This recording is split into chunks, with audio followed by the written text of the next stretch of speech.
शांति।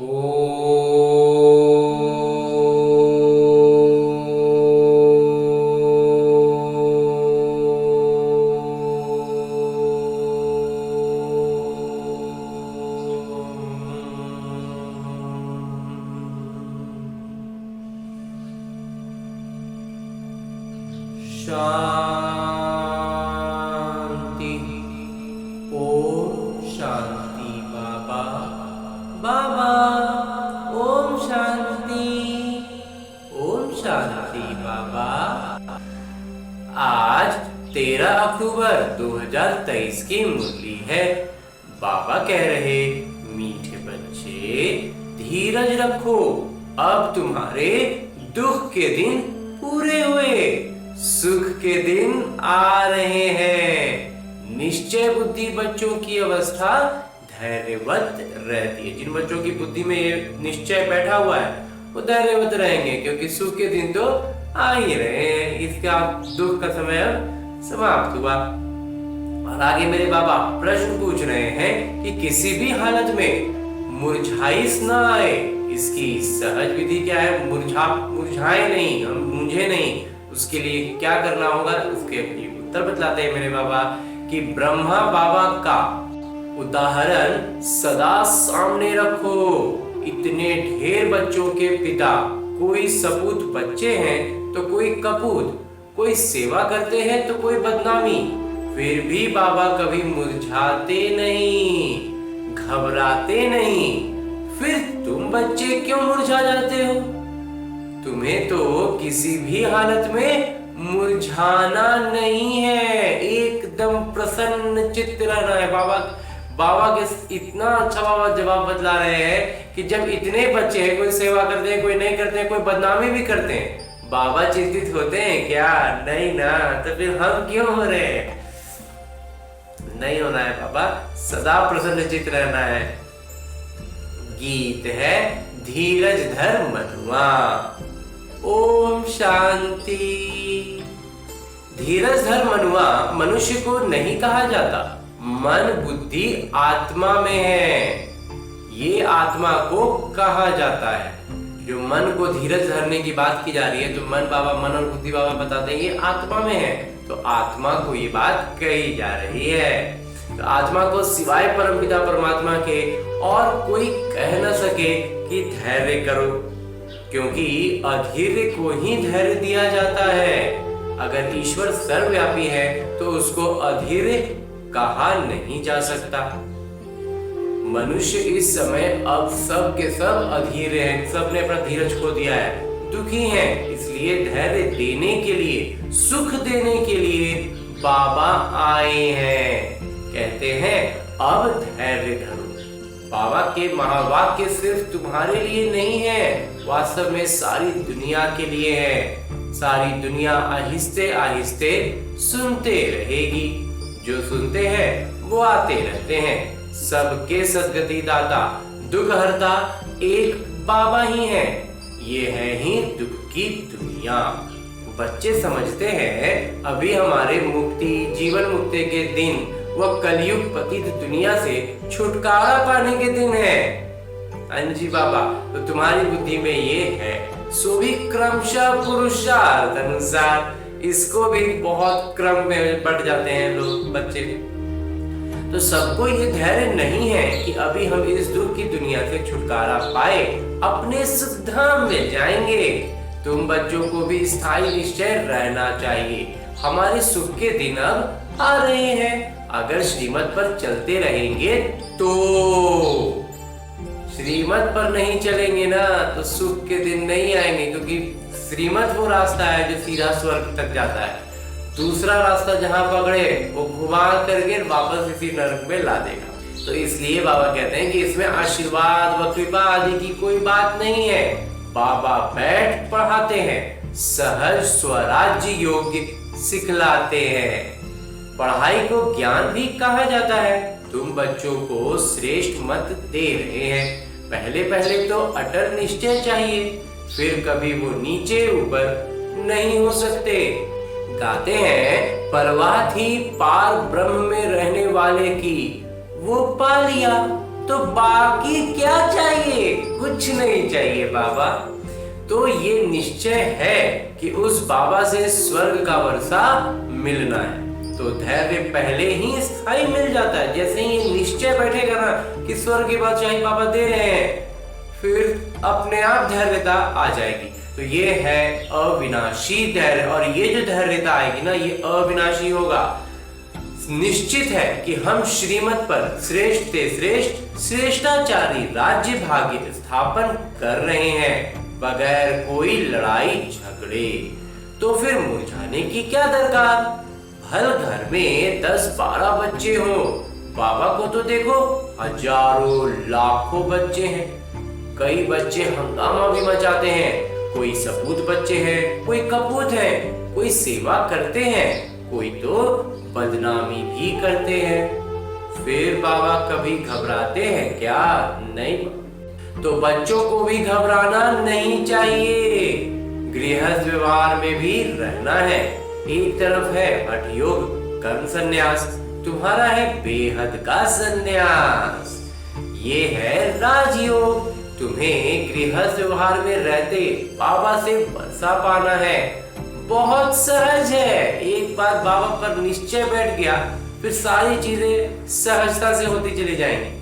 अभी तो अपने सुखधाम के वृक्ष दिखाई पड़ रहे हैं, परोक्ष अपरोक्ष बुद्धि से जानते हैं। साक्षात्कार हो न हो, बुद्धि में स्पष्टता होनी चाहिए। साक्षात्कार हो रहा है कि नहीं हुआ है, उससे बाबा कहते हैं कोई सरोकार नहीं है, कोई मतलब नहीं है। पुरुषार्थ करते हैं भविष्य स्व राजधानी के लिए। परम उद्देश्य सामने है ना। हाँ जी बाबा, परम उद्देश्य सामने रखते हैं। लक्ष्मी नारायण का चित्र देख रहे हो ना। हाँ जी बाबा, ऐसे नहीं कि हमको साक्षात्कार हो तो माने। ये तो बुद्धि से समझने की बात है। इन आंखों से चित्र देख रहे हो ना, इन आंखों से फिर भी यही देखेंगे। राजयोग है ना। दुनिया, लौकिक दुनिया दिखते रहेगा, लेकिन उसमें फिर हमें लक्ष्मी नारायण को देखना है, अपने आप को वहां पर देखना है। बुद्धि भी कहती है बरोबर चित्र रखे हैं, फिर साक्षात्कार क्या कराए। श्री कृष्ण सतयुग के मालिक है ना। शिव परम धाम में रहने वाले हैं। तुम लक्ष्मी नारायण बन सकते हो। ये है तुम्हारी परम उद्देश्य। तो आईने में देखो कि वो दैवी गुण हमारे में कहां तक आए हैं। बाबा धैर्य तो बहुत अच्छा देते हैं। इतना स्पष्ट ज्ञान बुद्धि खोल देते हैं कि धैर्यता स्वाभाविक रूप से आ जाती है। अब पढ़ना, अब कुछ नहीं, अब सारा बात स्पष्ट बाबा ने बता दिया। अब हमें बस करना क्या है? पढ़ाई पढ़नी है। राजाई के लिए ज्ञान चाहिए, वो बाबा दे रहे हैं।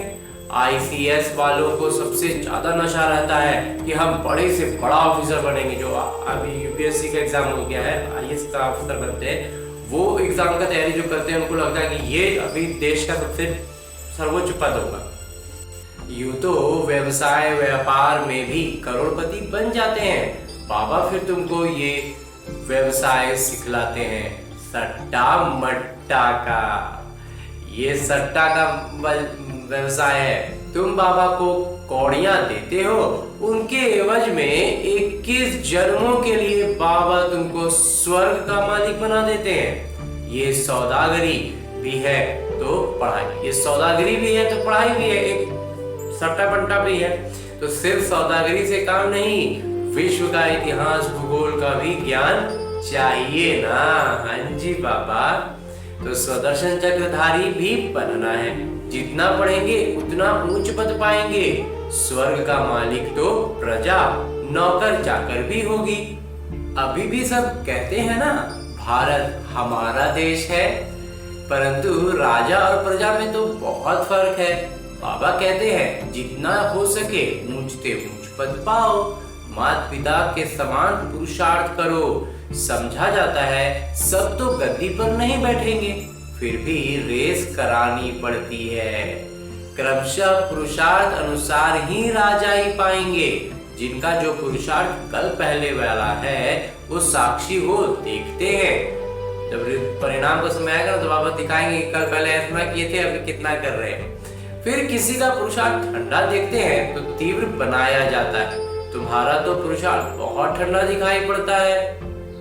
तुम्हारा ममत्व लगा हुआ है, अभी तक ममत्व लगा हुआ है। ट्रस्टी बनाया, फिर ममत्व क्यों? तुम श्रीमत पर चलो। पूछते हैं बाबा मकान बनाऊं? हाँ, क्यों नहीं, बनाओ, बल आराम से बैठो।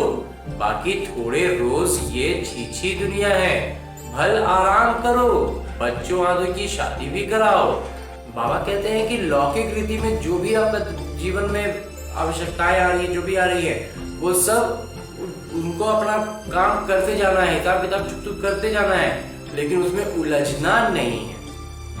अब क्योंकि मकान बनाना है, मकान बनाना जरूरी है तो मकान बनाएंगे, लेकिन अब उसके पीछे एकदम सारा कुछ अपना खत्म कर दें, ये बाबा कहते हैं इसकी सजगता बुद्धि में रखनी है। तो बाबा कहते हैं कि बाबा कोई पैसा नहीं लेते हैं, वो तो दाता है। शिव बाबा ने इस समय बच्चों के रहने के लिए ये मकान बनाया है, अपने रहने के लिए तो ये शरीर निमित्त बनाया है। शिव बाबा तो बस ब्रह्मा बाबा के शरीर में ही आते हैं, जीवात्माओं को तो जरूर रहने के लिए मकान चाहिए। तो तुम बच्चों के लिए बना रहे हैं, बाबा भी इस मकान में बैठे हैं ना, ये तुम जानते हो कि हमारा वो है आत्माओं के पिता और ये है शरीर के पिता। तुमको गोद लिया है, तुम हमारे बच्चे हो, मम्मा पापा कहते हो ना। हाँ जी बाबा, इसको गोद लेना कहा जाता है। प्रजापिता ब्रह्मा को इतने बच्चे हैं तो जरूर गोद के ही होंगे, गोद लिए हुए बच्चे ही होंगे। तुम बच्चों को गोद लेते हैं। सरस्वती भी बेटी है ना, तो ये है ही बड़ी गुह्य बातें समझने की। गीता भगवत आदि तो तुम भी पढ़े हो, ये बाबा भी पढ़े हैं, परंतु अब तो श्रीमत मिलती है नाटक अनुसार। जो कुछ कहा सो नाटक अनुसार, उसमें जरूर कल्याण ही होगा। नुकसान होता है उसमें भी कल्याण ही। अगर कोई दिखता है आंख साफ दिख रहा है कि तो नुकसान हुआ, लेकिन बाबा कहते हैं उसके पीछे भी कल्याण रहेगा ही। तो हर बात में कल्याण है। शिव बाबा है ही कल्याणकारी, उनकी मत अच्छी है। अगर उस पर कोई शंका रही तो श्रीमत पर न चल, अपनी मत पर चलते हैं। मतलब रावण की अपनी मत, मतलब रावण की मत, और इससे धोखा खाएंगे। फिर शिव बाबा क्या करें? जब शिव बाबा की मत पर चलेंगे नहीं, रावण की मत पर चले, तो फिर शिव बाबा क्या करेंगे? कदम कदम पर राय पूछना है। सर्वोच्च पांडा तो बैठे हैं ना, जब परमपिता परमात्मा सम्मुख बैठे हैं तो फिर हर बात उनसे पूछनी है। बहुत बच्चे ये बात भूल जाते हैं क्योंकि योग में नहीं रहते। योग अथवा याद को ही यात्रा कहा जाता है। याद नहीं करते तो समझें हम रेस्ट ले रहे हैं। यात्रा पर जाकर कोई रेस्ट लेते हैं। तुम भी अगर रेस्ट लेते हो, आराम करते हो, याद नहीं करते हो, तो विकर्म भी विनाश नहीं होंगे और आगे भी नहीं बढ़ेंगे। तो याद नहीं करते तो नजदीक नहीं आ जाते, आत्मा थक जाती है, बाबा को भूल जाती है।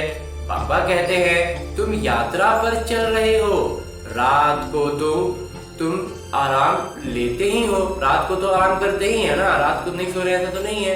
तो ऐसे नहीं कि रात को तुम नींद में हो तो यात्रा पर हो। बाबा कहते हैं नहीं, वो आराम है। जिस समय नींद में है ना वो आराम में है, उसमें यात्रा नहीं हो रही है। तो जब जागते हो तब यात्रा पर हो, तो नींद में कोई विकर्म विनाश नहीं होगी। बाकी हाँ, दूसरे कोई विकर्म होते नहीं।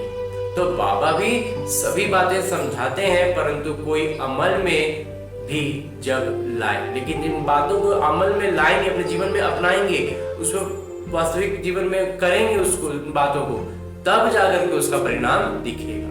ढेर बिंदुएं बतलाते रहते हैं बाबा, तो रोज नई नई बिंदुएं बतलाते रहते हैं। बैरिस्ट्री की बिंदुएं तब बुद्धि में आती हैं जब बैरिस्ट्री पढ़ते हैं। डॉक्टरी व इंजीनियरिंग पढ़ते हैं, फिर वो डॉक्टर अथवा इंजीनियर आदि बनते हैं। जो जैसा कोर्स करते हैं वैसा बनते, जिस चीज की पढ़ाई पढ़ेंगे वो वैसा बनेंगे। हमें बाबा देवी देवता बनने की पढ़ाई पढ़ा रहे हैं तो हमें वो बनना है। तो इसलिए बाबा बिंदुएं रोज बतलाते हैं और उस पर हमें काम भी करना है, अपने जीवन में उसको अपनाना भी है, तब जाकर के उसका परिणाम दिखने लगेगा। यहाँ तो एक ही कोर्स है, चलते चलो तुम्हारे सिर पर जन्म जन्मांतर के पापों का बोझा बहुत है। बाबा कहते हैं बस चलते चलो, तुम्हारे बोझ बहुत हैं, उनको विनाश करने का उपाय एक ही है, बाबा को याद करना, नहीं तो पद भ्रष्ट हो पड़ेंगे। माला बनी हुई है ना, 9 रत्नों का भी गायन है, ये कहां से आए सो मनुष्य नहीं जानते। 8 रत्न है जो रुद्र माला की माला बनते हैं। तो पुरुषार्थ अच्छा करना चाहिए।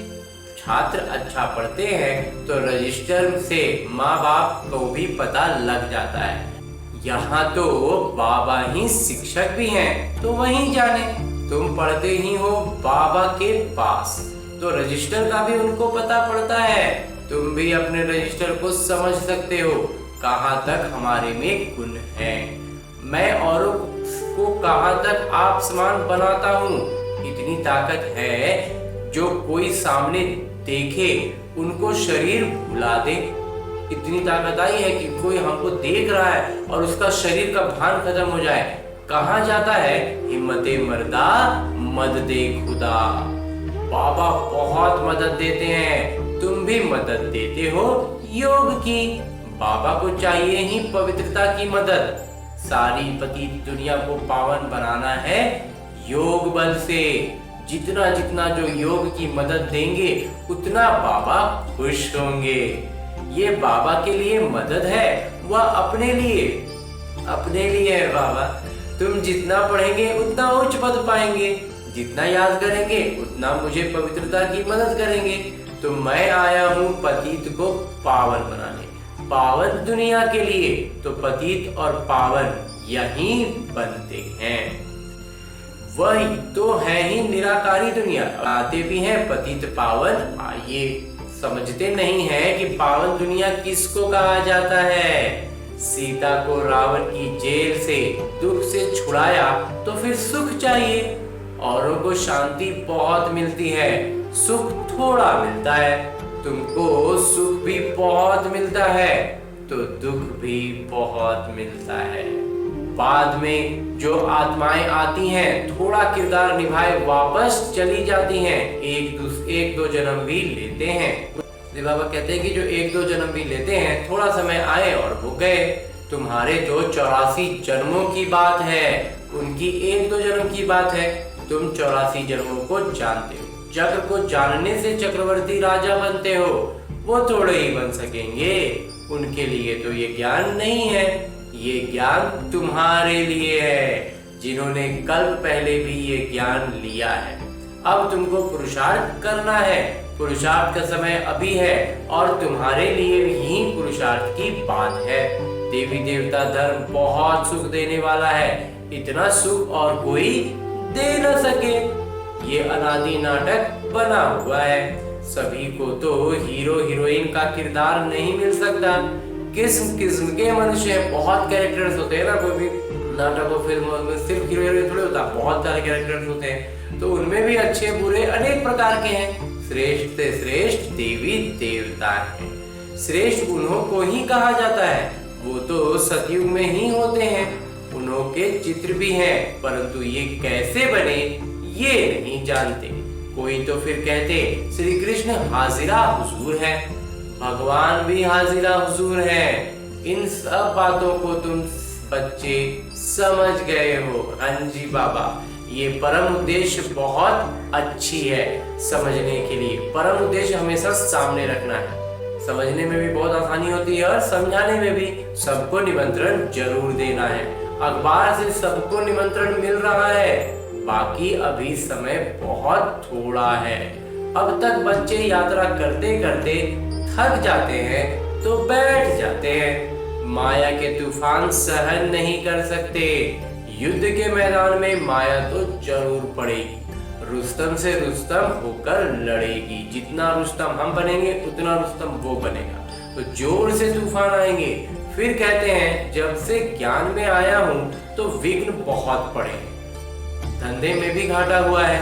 बाबा कहते हैं ऐसे मत समझो कि ज्ञान में आए हैं तब विघ्न पड़ते हैं।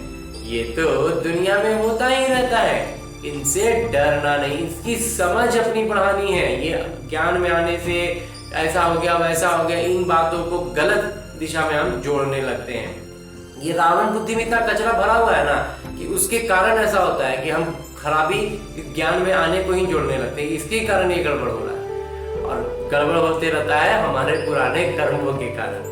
तो बाबा कहते हैं इनसे डरना नहीं है। कभी शुक्र की दशा, कभी राहु की, कभी किसी की दशा बैठती है, चलते चलते फां हो जाते हैं। राहु की दशा कड़ी होती है, माया खा जाती है तो काले का काला बन जाते हैं। माया थप्पड़ लगाए एकदम मुंह काला कर देती है। माया की भी जीत होगी, तो माया का भी युग समय उसका चल रहा है तो उसका तो जीत होगा ही ना। तो सिर्फ बच्चों की जीत हो फिर तो झट से राजधानी स्थापन हो जाए। तो युद्ध होगा तो कभी ये एक बाजी ये मारेगा, एक बाजी ये मारेगा, तो दो युद्ध चलता रहेगा ना। अगर एक तरफा पूरी तरह से पुरुषार्थ में एकदम अव्वल दर्जे के बन जाए तो फिर ये युद्ध की बात ही नहीं होगी, माया चुपचाप मुड़ के चली जाएगी। तो बाबा कहते हैं राजधानी तुरंत स्थापन हो जाए। हम ही बच्चे हैं जो पुरुषार्थ में तीव्र हो ही नहीं रहे, तो उस्ताद को भूल जाते हो तो माया थप्पड़ मारती है। ऐसे रूहानी साजन को सजनी भूल जाती है।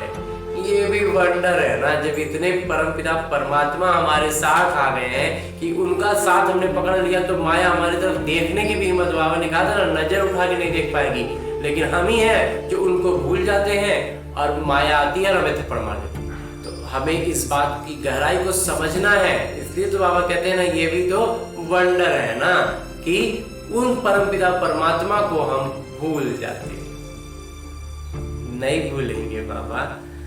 अच्छा, मीठे मीठे सिकिल बच्चों प्रति माता पिता बाबा का याद प्यार और आशीर्वाद। रूहानी बाबा की रूहानी बच्चों को नमस्ते। हम रूहानी बच्चों की ओर से रूहानी बाबा को, माता पिता को याद प्यार और प्रणाम। धन्यवाद बाबा, धन्यवाद। मुरली के लिए भी धन्यवाद और इस अनूठे अलौकिक ब्राह्मण जीवन के लिए भी बहुत बहुत बहुत धन्यवाद बाबा, बहुत धन्यवाद। और आगे अपने ब्राह्मण जीवन में धारण करने के लिए प्रमुख बिंदुएं जो आज की मुरली से लिए गए हैं वो है कि योग बल से पतित दुनिया को पावन बनाने में बाबा का मददगार बनना है। याद की यात्रा में आराम नहीं करनी है। ऐसी याद हो जो सामने वाला अपना शरीर भी भूल जाए। हमारी स्थिति इतनी श्रेष्ठ होनी चाहिए कि जो हमें देखे ना वो अपना देहभान भूल जाए। इतना श्रेष्ठ बाबा में पुरुषार्थ में होने के लिए कह रहे हैं। तो श्रीमत में कभी भी शंका उठाकर अपनी मनमत नहीं चलानी है। हर बात में राय लेते उसमें अपना कल्याण समझकर चलना है। हर बात में ये बाबा जो ज्ञान समझ में आ गया तो फिर तो हर कार्य कल्याण के लिए हो रहा है, तो फिर उसमें शंका की तो कोई बात ही नहीं रह जाती है। और आगे मेरे बाबा वरदान दे रहे हैं। वरदान देते हुए मेरे बाबा कहते हैं, सहयोग की शुभ भावना द्वारा रूहानी वायुमंडल बनाने वाले दाता भव। जैसे प्रकृति अपने वायुमंडल के प्रभाव का अनुभव कराती है, कभी गर्मी कभी सर्दी, ऐसे आप प्रकृति जीव सदा सहयोगी सहजयोगी आत्माएं अपनी शुभ भावनाओं द्वारा रूहानी वायुमंडल बनाने में सहयोगी बनो। वो ऐसा है, वो ऐसा करता है, ये नहीं सोचो, इस सब में नहीं फंस जाना है कि अरे ये तो ऐसे करता है, वो तो ऐसे करता है। कोई कुछ भी करे, बाबा ने एकदम इतना स्पष्ट आज का, कोई सेवा करते हैं, कोई सेवा नहीं करते हैं, कोई बदनामी करते हैं, बाबा चिंता करते हैं क्या? नहीं ना। तो फिर हम क्यों चिंता कर रहे हैं? हमें अपने पुरुषार्थ पर पूरा ध्यान रखना है। कैसा भी वायुमंडल है, व्यक्ति है, मुझे सहयोग देना है। मेरे मन से वही भावना निकलेगी। दाता के बच्चे सदा देते हैं, तो चाहे मनसा से सहयोगी बनो, चाहे वाचा से, चाहे संबंध संपर्क के द्वारा, लेकिन लक्ष्य हो सहयोगी जरूर बनना है। हाँ जी बाबा। और अंत में स्लोगन है, मुरली का उद्देश्य है कि इच्छा मात्रम अविद्या की स्थिति द्वारा सर्व की इच्छाओं को पूर्ण करना ही कामधेनु बनना है। बहुत बहुत धन्यवाद बाबा। अपनी इच्छाओं को से विमुख हो जाएंगे, भूल जाएंगे, अनभिज्ञ हो जाएंगे कि क्या होती है इच्छा। इच्छा मात्र अविद्या, उसकी अविद्या हो गई, हमें पता ही नहीं कि इच्छा किसको कहते हैं। जब हमारी अपनी सचमुच में अपने दिल में ये स्थिति होगी, झूठ मूठ का बाहर से हमें दिखावा कोई चीज का नहीं करना, बाबा का ज्ञान सीधा सीधा दिल में उतरने वाली चीज है। तो इस स्थिति में जब बाबा कहते हैं हम आ जाएंगे ना कि अपनी इच्छा कुछ बचे ही नहीं, रही ही नहीं, मालूम ही नहीं होगी इच्छा किसको कहते हैं, तब हम दूसरों की इच्छाओं को पूर्ण करने वाले होंगे। और ऐसी आत्माओं को बाबा कहते हैं कामधेनु। और आज की मुरली के बाद मेरे बाबा अव्यक्त इशारे दे रहे हैं कि जैसे ब्रह्मा बाबा ने निश्चय के आधार पर, रूहानी नशे के आधार पर निश्चित भावी के ज्ञातापन क्षण में सब कुछ सफल कर दिया, अपने लिए नहीं रखा, सफल किया, जिसका प्रत्यक्ष सबूत देखा कि अंतिम दिन तक तन से पत्र व्यवहार द्वारा सेवा की, मुख से महावाक्य उच्चारण किए, अंतिम दिन भी समय संकल्प शरीर को सफल किया। तो सफल करने का अर्थ ही है श्रेष्ठ की तरफ लगाना। ऐसे जो सफल करते हैं उन्हें सफलता स्वतः प्राप्त होती है। अपना संपूर्ण समर्पण कर देना है, सफलता तो फिर हुई पड़ी है। अंजी बाबा। अच्छा, ओम शांति बाबा, ओम शांति।